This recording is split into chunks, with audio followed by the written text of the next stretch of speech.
What is going on, everyone?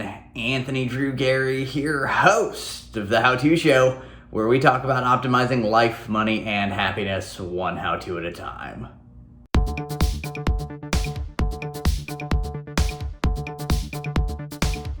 This week I am recording at halftime of the Bears-Packers game, and by some magic stroke of luck, the Bears actually have the lead right now, so I've still got my Bears gear on. But we're going to talk about something pretty important today. We discussed last week about how to run the numbers on a rental property, and that's really the first step. You got to know your numbers if you're going to invest in real estate. But the next step, once you get a property, you get it under contract, you close on it, and it's time to be a landlord, you need to find yourself great tenants to put in your rental properties. And so today I'm going to break down how I do that. It's been really successful for me, so if you're interested in it, hopefully it can be of some benefit to you as well. The most important thing to do when it comes time to get yourself a good tenant is to make sure that you're listing your house or your property in the best way that you possibly can. And this might go without saying, but I know that I've looked at a ton of my competitors in the local marketplace, and this could be improved for most people. So we're going to make a video about it. When it comes to listing the house itself, I usually list it on Zillow and I list it on Craigslist. And for the most part, both are done using the exact same system. You have pictures, you have text. And when you list it to Zillow, it will also list it to Trulia and to HotPads at the same time. So you get enough exposure that way that should be the only way you have to list your property. You'll get enough interest because those are the two major ways that people are looking for houses to rent. And you can expand that into Facebook Marketplace if you want, but I really don't think you need to. People are still really relying on Zillow for that. So when it comes to listing your text and your photos, you really want to make sure that you're putting your best foot forward here. And again, it's just a way to separate yourself from those who aren't.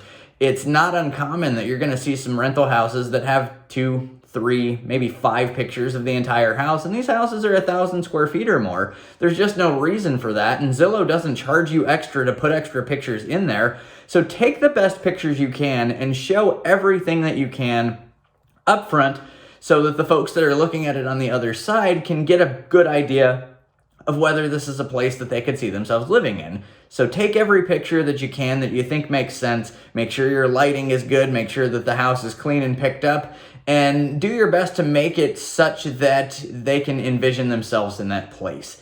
And so that'll take care of your pictures, and then you move into your text. And this is where we get into the real creative part of making sure that you get good tenants and not just get tenants. So you're going to set up your listing text, and you are going to be as detailed as you possibly can. And so you're going to talk about, and I'm going to look over here and read from some of my rental listing text so that I can show you exactly what I'm talking about. I'm not making this up. This is stuff that I actually use. So you're going to talk about the rent, the square footage, the bedrooms, the number of bathrooms. Does it have a garage? Does it have a carport? Anything like that? You're going to detail every single benefit that this house has that says you want to rent this house and not somebody else's house.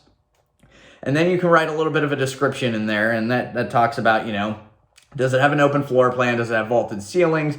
Does it have a huge number of windows so that you don't have to put your lights on until later in the day? You want to talk about all of those benefits in detail and just list them out so that people know that this is where you want to live. And you've got all that listed out so that there's no question about what the expectations are for this house. And so you continue there, you talk about the other features inside the rental. Are you including appliances? Are you including a washer and a dryer? Things like that. And if you are or you aren't, you just make sure that you're setting your expectations up on the front end and that you're getting this information out there so that people can read it. And so once you go over the rental features, you can also go into the features of the community. Maybe there's a park nearby, maybe there's a community pool, things of that nature, basketball courts, tennis courts. If those things are either part of the community or if they're within walking distance, you want to make sure that you're talking about that so that people can know that is something that's in your community and they can take advantage of it. And continue that a step further. Maybe it makes sense to list out in your description how far of a drive is it to the local grocery store, to the shopping center, to the airport, things of that nature, to major employers, even if there's one major employer in the area, just so that people know that this is a place that makes sense for me based on my lifestyle, because you're going to go to a lot of those things. If you're living in a house, you're going to have to go to a grocery store at some point. So you want to make sure that they know what they're getting when they're talking about your project. And so, when you get through with all that, you want to start listing out your qualification standards. And that's just the general information that somebody needs to know, that when you are a landlord and you want to rent with this specific landlord yourself, that you need to meet these qualification standards. And this goes into everything such as, do you allow pets? Do you allow smoking in the residence? Do you have a minimum expectation for the amount of income that they have? Do you have a minimum expectation for their credit score and things of that nature? You want to list all that out in detail, and you want to make sure that it is the same for every single instance where you rent a house out, because you need to be consistent across the board. You have to have standards, otherwise you can get yourself in some fair housing trouble, and I don't want that for anybody. I don't want it for me either. So you got to make sure that that's the same for every single house you lease. And then at the bottom of all that, this is the most important part of this video, you've got to put some sort of text in there that says, if you meet all of these qualifications and you would like to see the house, send me an email to. And this is where you have to include your email address, and you probably want to include it as some sort of text so that Zillow or Craigslist can't throw you out.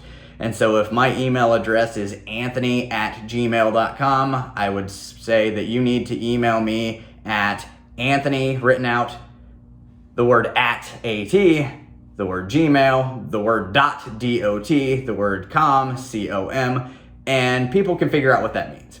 So that way you don't get caught up in the algorithms of either Zillow or Craigslist, and you can still get people to email you directly and outside of the relay system.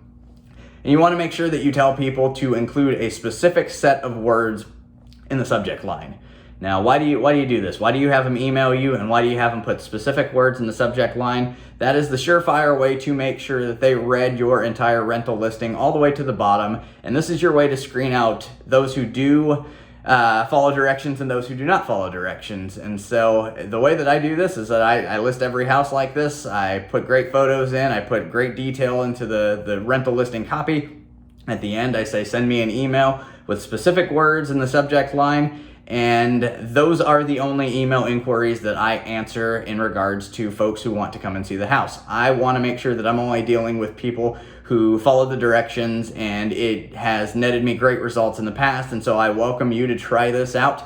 And if you currently have any rental properties and you're looking to get them leased, I encourage you to try this out and leave me some feedback in the comments to let me know how this goes for you. Hopefully it goes well for you.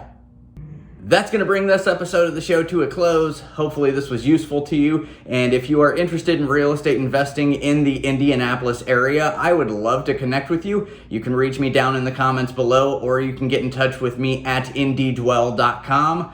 Feel free to share the video with somebody that you think might get benefit from it. And as always, you can hit the like button to let YouTube know that this is a video worth other people watching as well. And you can subscribe to the channel to be the first to know about new videos each and every Wednesday when they come out. If you listen to podcasts instead, you can find the How To Show on the podcast player of your choice. And if you have any future topics or ideas for me to cover on the show, please leave me a comment down below. I will engage with every single one of them as always. Until next week, this is Anthony Drew Gary, host of the How To Show, signing off.